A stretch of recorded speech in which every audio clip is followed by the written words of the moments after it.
বুটের ডালের হালুয়া বা বরফি যাই বলুন না কেন, এটি খেতে কিন্তু খুবই সুস্বাদু এবং মজাদার।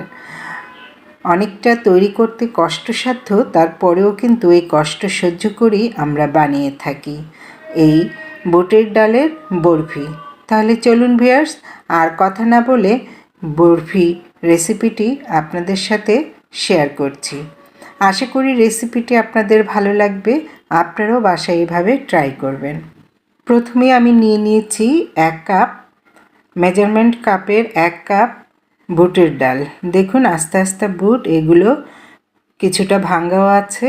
এটি আমি সারা রাত পানিতে ভিজিয়ে রাখবো। আপনাদের হাতে সময় না থাকলে আপনারা 5 থেকে 6 ঘন্টা ভিজিয়ে রাখবেন।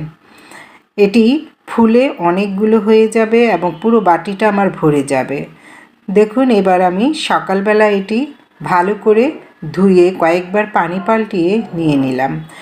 যেটাতে আমি সেদ্ধ করব সেটাতে আমি দুধ দিয়ে আজ সেদ্ধ করছি। দুধ দিয়ে দিলাম, এটা সেদ্ধ হওয়ার জন্যে দুধ দিয়ে দিলাম, আর একটি এলাচ আর দারচিনি দুটি।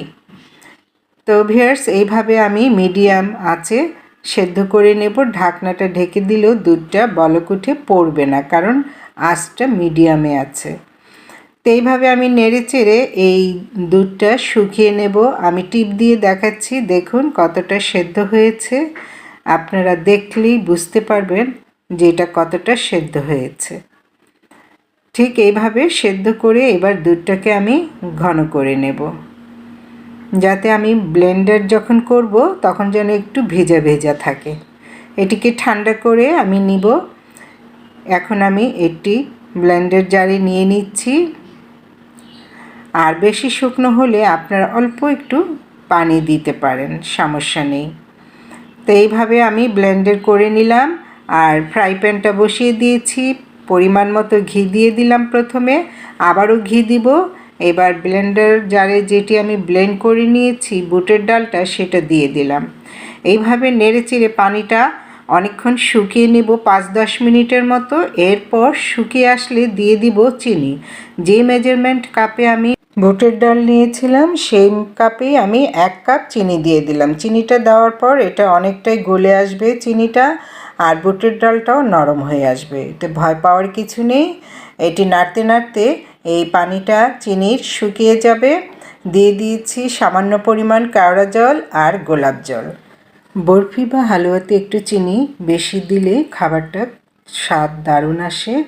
তো আমি আবারও অল্প পরিমাণে 2 চামচ চিনি আবারও দিয়ে দিলাম। এভাবে নাড়াচাড়া করতে করতে যখন প্যান থেকে উঠে আসবে বুঝে নেবেন যে এটা তৈরি হয়ে এসেছে। এভাবে আমি একটি প্লেটে নিয়ে নিলাম।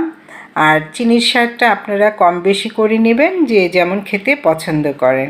আমি একটি প্লেটে নিয়ে নিচ্ছি, বিছিয়ে দিয়েছি। এবার বরফির মতো সাইজে কেটে নেব। ভিউয়ার্স ভিডিওটি ভালো লাগলে পেজটি ফলো দিয়ে লাইক কমেন্ট করে দিবেন, আর ভিডিওটি শেয়ার করে দিবেন অন্য বন্ধুদেরকে দেখার জন্য। যারা ইউটিউব চ্যানেল থেকে দেখছেন তারা চ্যানেলটি সাবস্ক্রাইব করে পাশে থাকা বেল আইকনটি প্রেস করে দিবেন। আমি উপর দিয়ে ডেকোরেশন করে দিলাম, কিছুটা বাদাম আর কিশমিশ দিয়ে দিলাম। তাহলে আজ এই পর্যন্তই। আসসালামু আলাইকুম, আল্লাহ হাফেজ।